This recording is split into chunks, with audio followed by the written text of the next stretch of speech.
Mr. Thomas was 65 years old. He lived alone in a small house in a quiet town in Ohio. The streets were clean, the trees were tall, and the air was cool in the mornings. His house was simple. It had 2 rooms, a small kitchen, and a front porch with one wooden chair. He had lived in this house for over 30 years. Now he was the only person in it. His wife, Margaret, had died 5 years ago. She had been kind, funny, and full of life. They used to sit together every evening, drink tea, and talk about their day. After her death, the house changed. It looked the same, but it felt different. The walls were still strong. The bed was still soft, but everything was too quiet. Her voice was gone.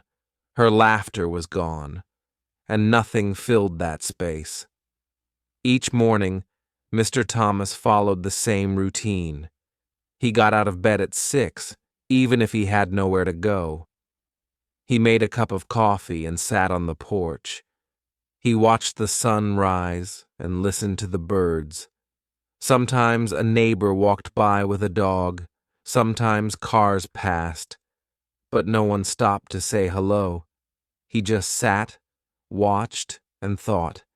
He used to be a school teacher. He taught history at the local middle school.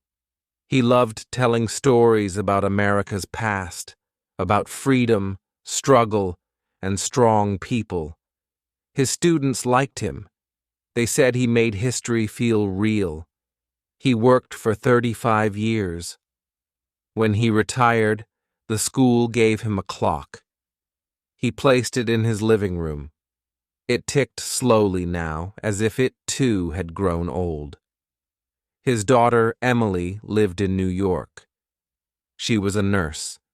She had a husband and 2 young boys. She called every Sunday, but the calls were short. "Hi, Dad. How are you? The kids are loud today. We'll talk next week." Mr. Thomas always said, "Take care. I love you." But sometimes the call ended before he could finish his sentence. After the call, he sat alone again. That evening, he opened a drawer in his bedroom. Inside was an old photo album. He wiped off the dust and opened it. The pages were full of life. His wedding day, their first car, their baby girl, school trips, holiday dinners. Each photo held a memory. He touched one picture of Margaret smiling near a tree. A tear fell from his eye. He did not wipe it away. He sat in the chair beside the window and looked outside. The sky was turning orange. The sun was going down. He said to himself, "Is this all that is left?" Old photos, a quiet room, and waiting for Sunday calls. Then something caught his eye. A white envelope sat on the table. It was a letter from Jack, his old friend. Jack now lived in California. They had not met in many years. Mr. Thomas opened the envelope slowly and began to read. The letter said, "Dear Thomas, it's been a long time. I hope you're doing okay. We moved to a small town near the ocean in California. The weather is nice here. Every morning I walk on the beach. It's peaceful. We have a guest room. You should come and stay with us for a while. We can talk, laugh, and remember old times. Think about it. It would be good for you. Your old friend, Jack." Mr. Thomas put the letter down and thought for a while. He stood up and walked to the window. The wind was soft. The street was quiet. But inside his heart, something had changed. He didn't feel happy, not yet, but he didn't feel lost either. He looked at the sky and whispered, "Maybe it's not too late." Maybe I still have something left to do. Maybe this house is not the end of my story. He turned off the light and went to bed. The letter was still in his hand. For the first time in weeks, he felt something new. It was not joy. It was not fear. It was something gentle, something like hope. And that night, he slept without waking up in the middle of the night. Outside, the moon was full. The stars were shining. A second journey had not started yet, but it was waiting. Mr. Thomas stood at the bus station with a small brown suitcase. It was old, but strong. He packed only what he needed: some clothes, his photo album, and the letter from Jack. He looked around. People were busy. Some were talking on phones. Some were eating snacks. Children were laughing and pulling their bags. Mr. Thomas stood quietly, holding his ticket in his hand. It was a one-way ticket to California. He had not traveled in years. The last trip he took was with Margaret. They had gone to Chicago for their 30th anniversary. That trip was full of joy and love. Now, this journey felt different. He was nervous, but also a little excited. His heart beat a little faster, but not from fear, from something new, from change. The bus arrived. It was big, white, and clean. Mr. Thomas slowly stepped on. He found a seat near the window. As the bus started to move, he looked at his town one last time. The small grocery store, the park where Emily used to play, the coffee shop where he and Margaret used to sit on Sundays. All of it passed by like pages in a book. He did not cry. He just watched quietly, feeling thankful for the life he had lived and curious about the road ahead. Hours passed. Trees, roads, rivers, and cities came and went. At one stop, a young man sat beside him. His name was Leo. He was 25 and going to Los Angeles to become a musician. He wore headphones and had a guitar with him. At first they didn't speak, but after a while, Leo took off his headphones and smiled. "Going far, sir?" he asked. "Yes," said Mr. Thomas. "Cal? Nice. I'm going there too. First time?" "Yes," he replied. "First time alone." Leo nodded and said, "Sometimes. That's the best way to travel." They spoke more. Mr. Thomas told him about teaching, about Margaret, and about Jack's letter. Leo listened with respect. He said, "That's beautiful. Most people wait too long to live again." Mr. Thomas looked out the window and thought about that line. To live again. It stayed in his mind. When the bus stopped for a meal break, Leo helped Mr. Thomas carry his bag. They ate together, a burger and fries. Mr. Thomas hadn't had fast food in years, but it tasted good, not because of the food, but because he wasn't eating alone. The journey took 2 days. When they reached California, the sky was bright and the air was warm. Palm trees stood tall along the road. Mr. Thomas stepped out of the bus and looked around. The world felt different here, not better, not worse, just new. Jack was waiting near the station in an old blue car. He waved with both hands and laughed. "Thomas," he shouted, "you look the same." Mr. Thomas smiled. He walked toward him, slow but steady. Jack hugged him tight. "I'm glad you came, old friend." Mr. Thomas didn't say much, but his eyes said everything. This was not just a visit. This was a beginning. The road behind was long, but now a new one had started, and Mr. Thomas was ready to walk it. The road from the bus station to Jack's house was calm and full of light. The sun was warm, but not hot. The sky was blue, and the air smelled like salt and trees. As Jack drove, he talked about the town. "It's quiet here," he said. "People know each other. We don't have big buildings, but we have peace." Mr. Thomas listened and nodded. He liked the sound of that word, peace. They drove past small houses with flowers in front yards. Children played with bikes.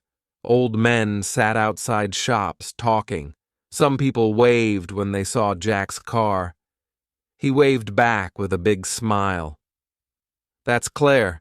She owns the bakery," he said. "And that man with the hat? That's Mr. Ben, our barber for 20 years. Everything felt simple here, like time was slower and softer. Jack's house was near the ocean. It was small, white, and had a red roof. From the porch, you could see the beach. Waves came and went like music. There was a garden with chairs, and in the back, a tree with yellow fruit. Jack's wife, Linda, came out to welcome Mr. Thomas. She had kind eyes and a soft voice. "We're happy to have you here," she said. "You can stay as long as you want. Your room is ready." Inside, the house smelled like lemon and old wood. The furniture was simple but warm. There were books on the shelves and pictures on the walls. Mr. Thomas felt safe. He sat on the couch and looked around. It was not his home, but it felt like one. Linda brought him tea and cookies. They talked until the sky turned orange outside. That night, Mr. Thomas sat on the porch alone. The ocean moved in the distance. He could hear it. He could smell it. The wind touched his face like a soft hand. He closed his eyes and breathed deeply. For the first time in many years, his chest didn't feel heavy. His heart didn't feel empty. Something inside him had opened. The next morning, Jack said, "Let's go for a walk." They walked slowly through the town. Everyone greeted them. "Good morning, Jack." "Hello, sir." Some people asked Mr. Thomas, "Are you new here?" He smiled and said, "Just visiting. For now." They stopped at a small cafe. A young woman brought them coffee. Her name was Maya. She was friendly and fast. She asked Mr. Thomas, "What do you do?" He said, "I was a teacher. I taught history." Her eyes lit up. "My little brother hates history," she laughed. "Maybe you can teach him one day." Mr. Thomas smiled. Something inside him moved again. In the afternoon, Jack showed him the community center. "People gather here," he said. "We talk, we read. Sometimes we help kids with schoolwork. You're welcome to come." Mr. Thomas looked inside. There were tables, books, drawings, and a few children playing. It felt warm, alive, real. One of the boys ran to him. "Are you a new teacher?" he asked. Mr. Thomas laughed. "Maybe," he said. "Are you a good student?" The boy smiled wide and ran away. Jack looked at him and said, "They could use someone like you here." That evening, after dinner, Mr. Thomas sat alone again. He looked at the stars and thought deeply. He was not young. He had lived most of his life already.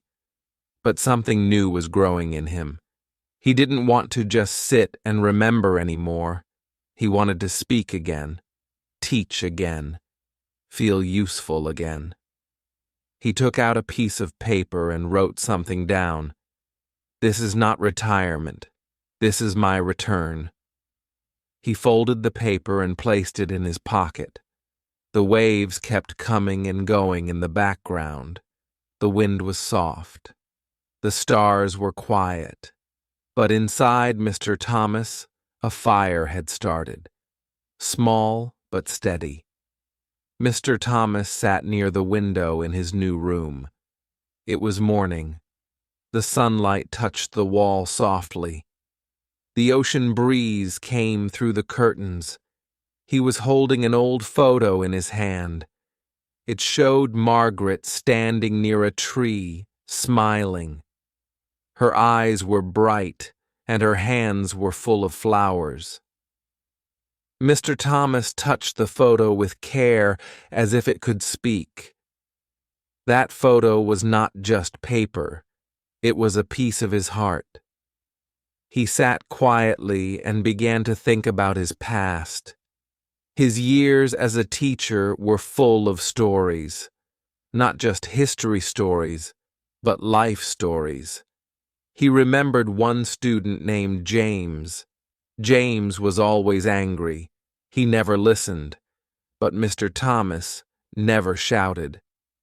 One day, he gave James a book about Abraham Lincoln. The next week, James came to class early. He asked, "Sir, how did Lincoln keep going when he lost so much?" Mr. Thomas had smiled that day and said, "Because he believed in something bigger than pain." That moment stayed with him. Teaching was never just a job. It was love, patience, and hope. Then he thought about his wife. Margaret was not just his partner, she was his world. She understood his silence. She made tea when he was tired. She danced in the kitchen when it rained.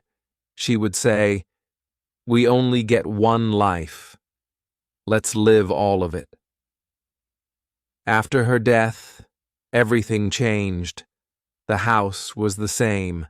The bed, the books, the cups were the same. But nothing felt alive. Every room was full of memory, but empty of feeling. He stopped laughing. He stopped talking much. His heart became quiet, like a house without light. He missed small things. Her voice in the morning, the way she folded clothes, the smell of her hair, the way she touched his hand without words. These were not big memories, but they were the ones that hurt the most. He had kept all her letters. He never had the courage to open them again. But now, in this new house, he felt strong enough. He opened his suitcase and took out a small wooden box. Inside were 5 letters. They were old, but safe. He opened the first one. Her handwriting was soft and round. She had written it on their 25th wedding anniversary. It said, "My dear Thomas, thank you for being my quiet strength.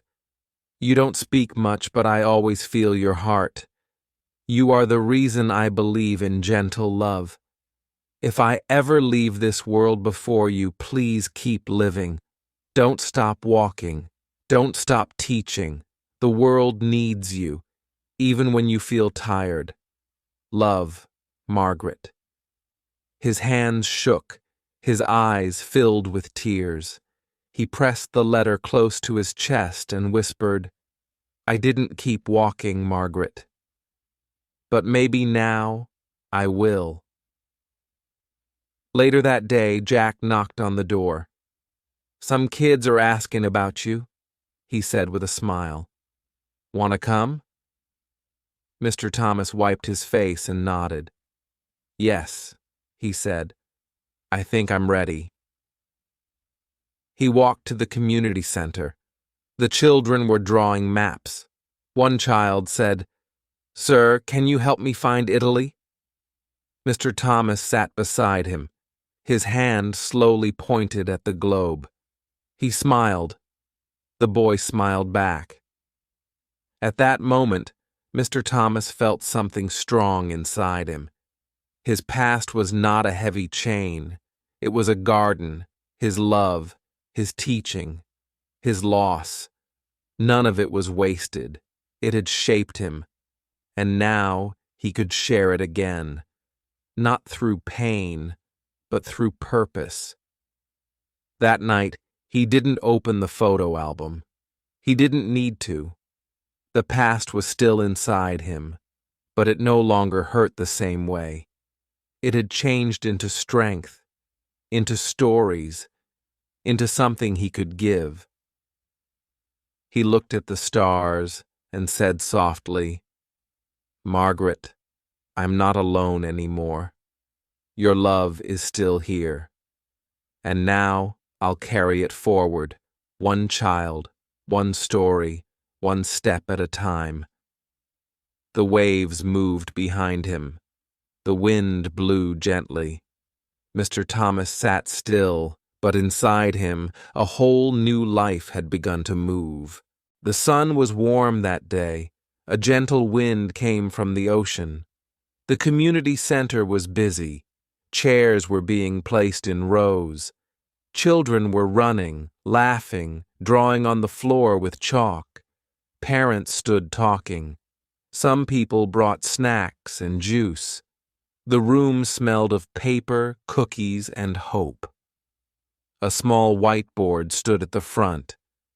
On it was written in blue marker, "Story Evening." Guest speaker, Mr. Thomas. At first, Mr. Thomas had said no. "I haven't spoken to a group in years," he told Jack. But Jack had smiled and said, "You don't have to perform. Just tell one story from the heart." Linda had added, "You have a voice that brings peace. Share it." So, Mr. Thomas had agreed. But his hand still shook as he held his notes. When he entered the room, many people clapped. He felt a little nervous, but also a little proud. He wore a clean shirt, old but ironed, and his favorite brown shoes. As he walked to the front, the children sat quietly. Some looked curious. Some whispered to each other. But all eyes turned to him when he began to speak. He didn't look at the paper. He didn't need it. He began softly. "My name is Thomas. I was a teacher for 35 years. I taught history, but I stopped teaching 5 years ago when I lost someone very special." There was silence. He looked at the people. Some adults nodded slowly. They understood loss. They felt it in their own ways. He continued, "My wife Margaret was my best friend. She was full of light. After she passed, I forgot how to smile. I forgot how to speak. I lived in a house full of photos and memories, but not people, not laughter." The children listened. Even the smallest ones were quiet. He took a deep breath and said, "Then, one day, I got a letter from a friend. He asked me to come here, to rest, to start again. I came without knowing what I would find." He looked at the back of the room and saw Jack and Linda. They stood still, smiling, their eyes soft. Mr. Thomas smiled too. "I found waves. I found warm faces. I found a child who asked me, 'Are you a teacher?' And in that moment I realized, yes, I still am."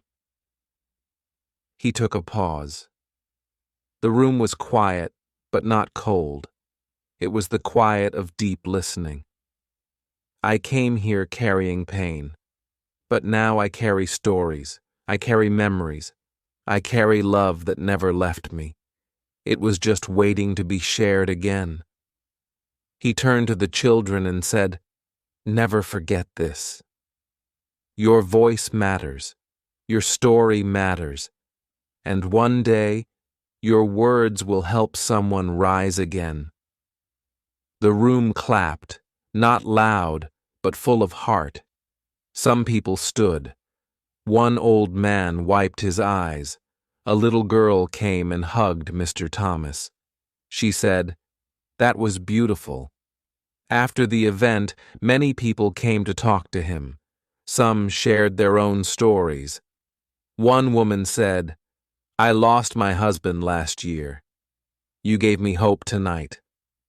Another man said, "My son hated school. Maybe you can talk to him sometime." Mr. Thomas listened to each voice. He gave time. He gave warmth. That night, he walked home with Jack.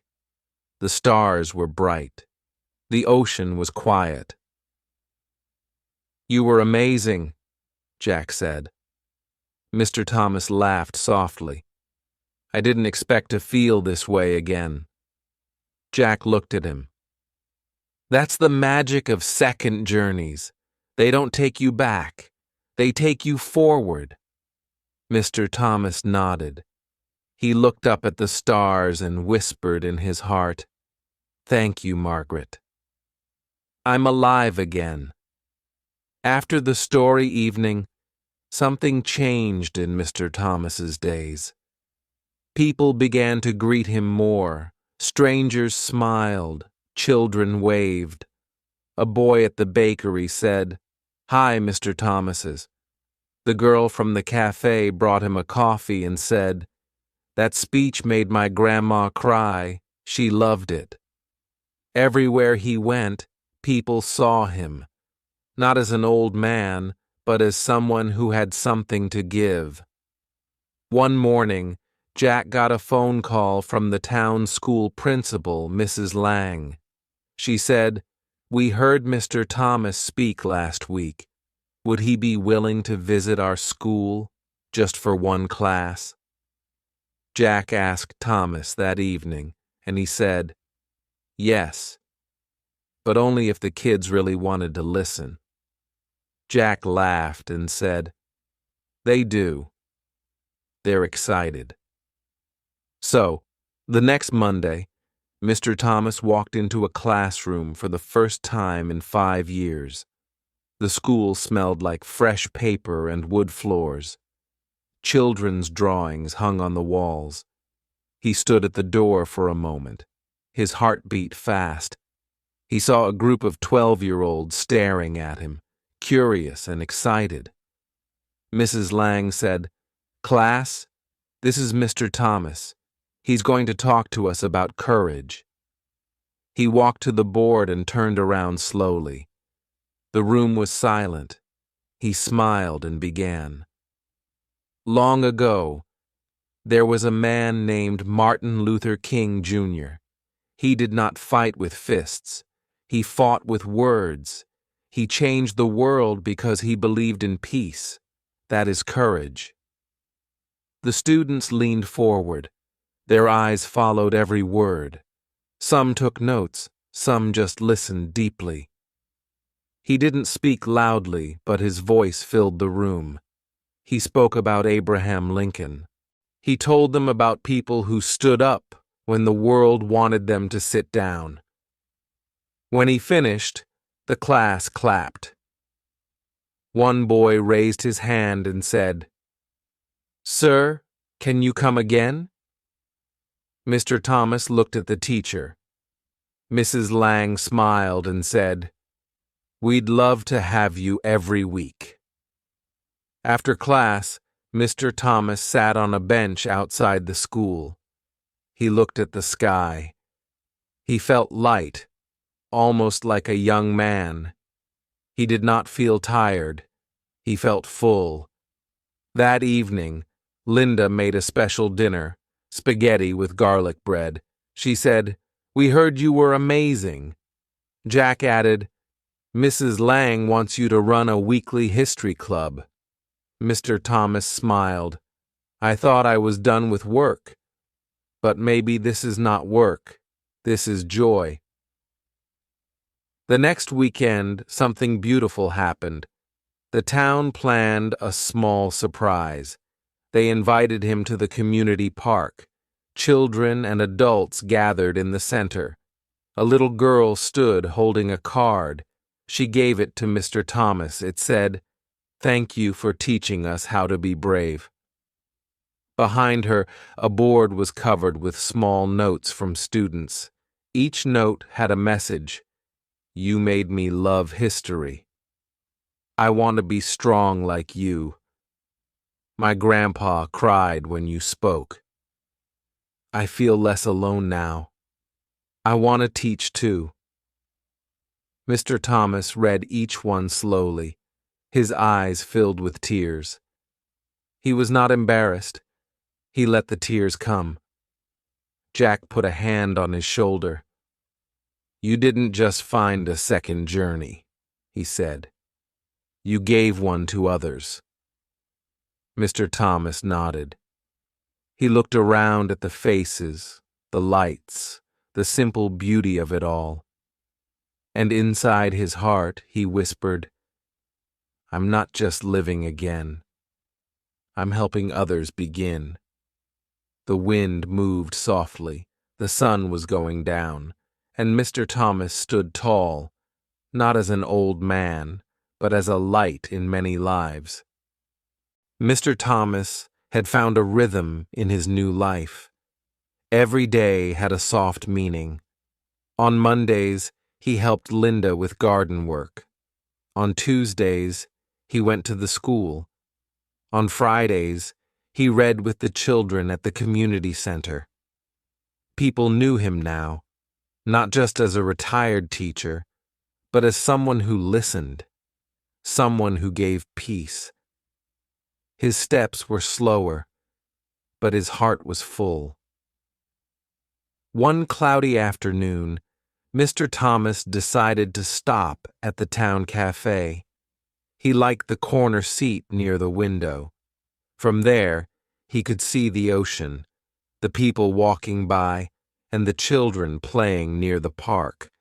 He walked in and smiled at Maya behind the counter. The usual? She asked. Yes, please, he said. He found his seat, placed his book on the table, and looked out the window. The clouds were heavy, but beautiful. Just then, the bell above the cafe door rang. Mr. Thomas didn't look up at first, but then something made him turn. A man had walked in, tall, thin, with gray hair and tired shoulders. He wore a long coat and looked around like he was searching for something or someone. Mr. Thomas froze. His eyes locked on the man's face. It was Robert, his younger brother. Time stopped. His heart beat faster. He had not seen Robert in 20 years. Not since the day he had disappeared with their shared money, money left by their parents for both of them. Mr. Thomas had waited for a phone call, a letter, an apology. Nothing ever came. Years passed. He buried the pain inside him and closed the door to that chapter.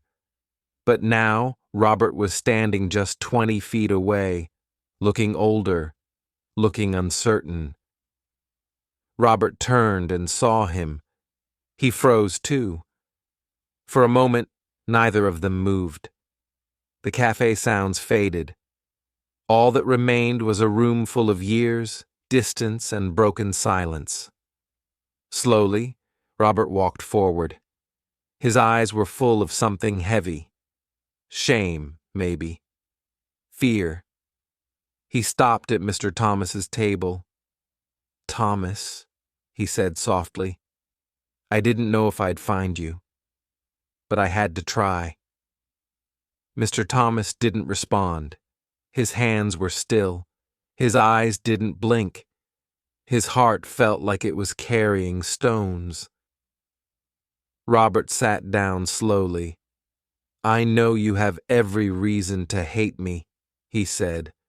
"I was young. I was stupid. I was scared. I made the worst mistake of my life." He looked down at his hands. They were shaking.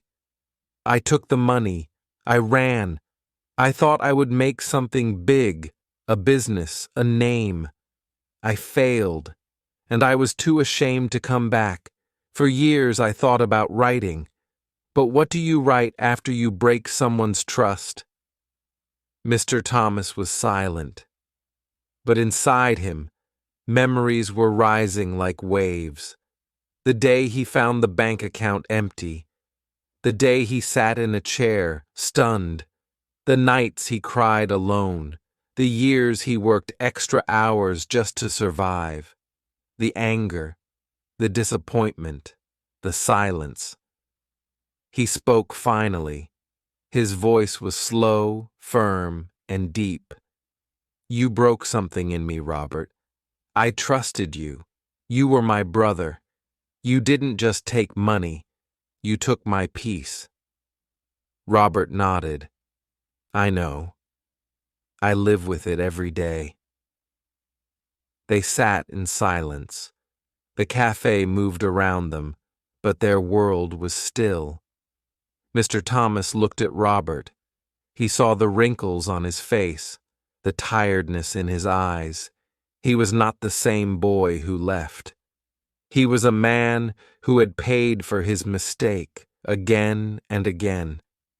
In his heart, Mr. Thomas thought of the people he had met here, the children who looked at him with love, the letters he received, the hug from the little girl in the park, the evening he first spoke again after years of silence. And then he thought of Margaret's words in her letter. "If I ever leave this world before you, please keep living. Don't stop walking. The world needs you." His eyes became wet. He placed his hand on the table and said, "I don't forget what you did, but I'm tired of carrying it, and I think you are too." Robert nodded again. His lips trembled. "Yes." Mr. Thomas whispered, "Then let's begin again. Not as the same people, but as two brothers who lost too much already." Robert's tears fell freely now. He covered his face. Mr. Thomas didn't cry, but his heart felt light, like a window had opened after years of darkness. They walked together out of the cafe, not with joy, but with something better. Truth. And a chance. That night, Mr. Thomas sat by the ocean with his notebook.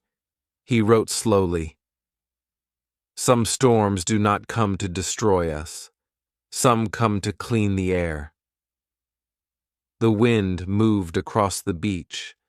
The waves kept rising, falling, rising again, just like life.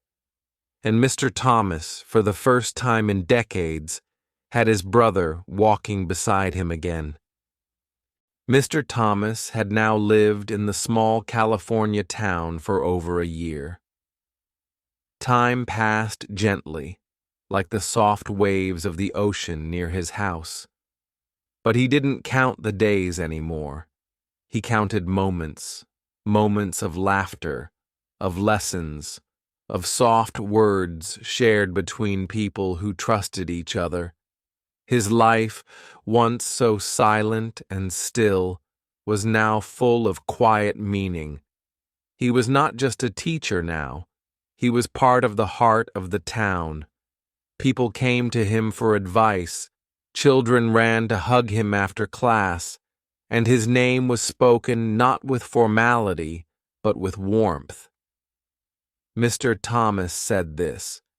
"Mr. Thomas once told me, Mr. Thomas taught me how to be kind. He had no family here by blood. Yet he had more love than many people ever find in a lifetime. Every Tuesday at school, he sat in his favorite wooden chair, surrounded by students who didn't just come to study. They came to listen. They listened to his stories, yes. But more than that, they listened to his heart. He never raised his voice. He didn't need to. His words were like seeds planted in young minds, growing day by day. When he spoke about history, he connected it to life.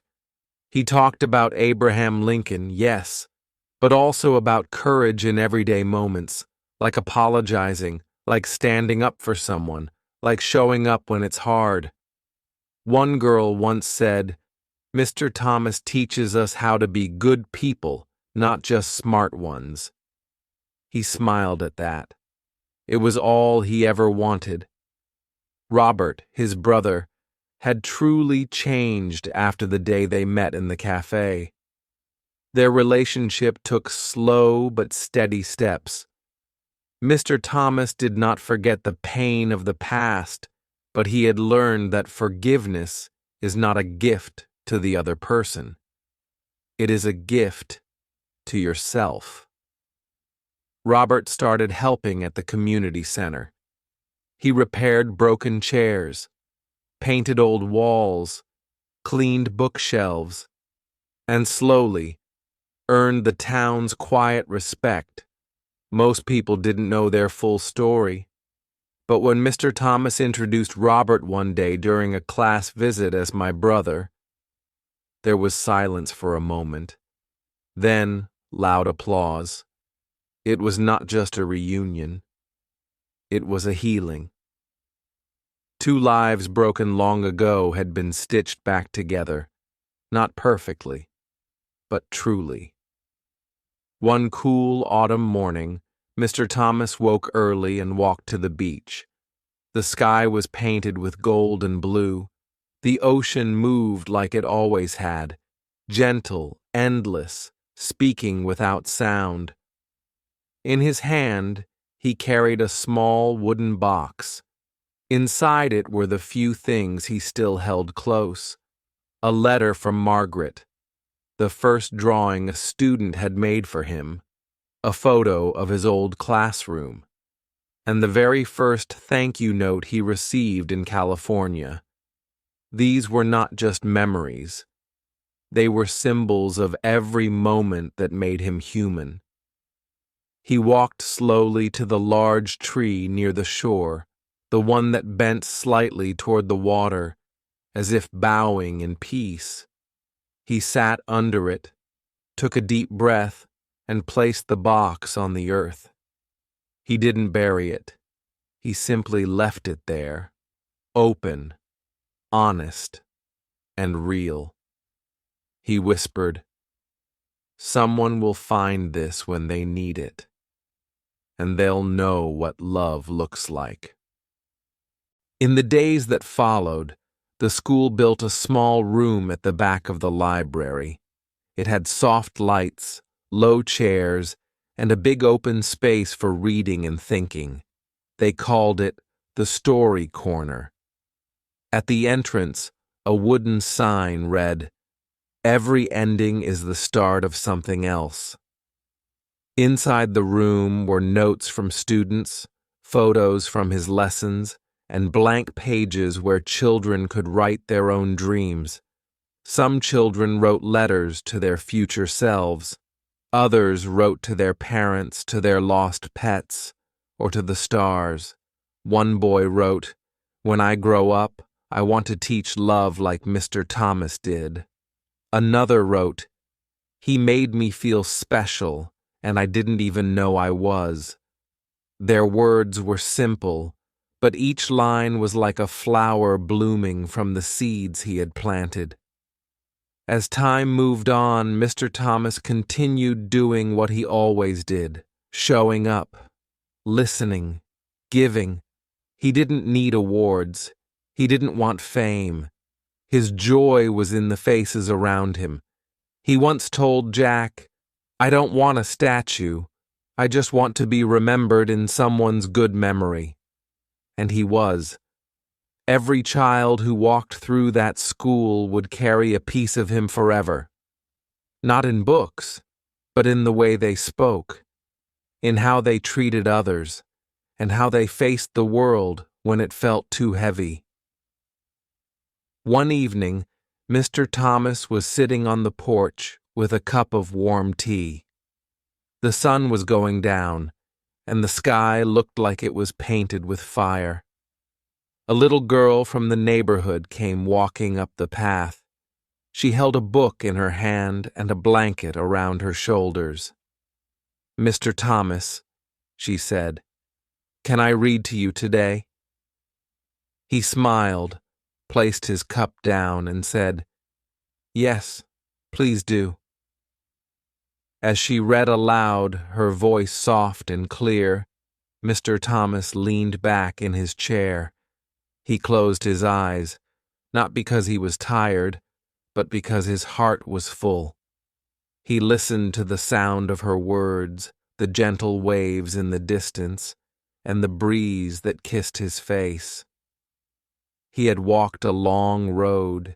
He had lost much, but he had found more than he ever thought possible. And now the second journey was not ending. It had become something greater, a path for others to walk, a light for others to follow, a gift that would live forever in stories, in children's smiles, and in every quiet moment when someone needed to believe in life again. The end.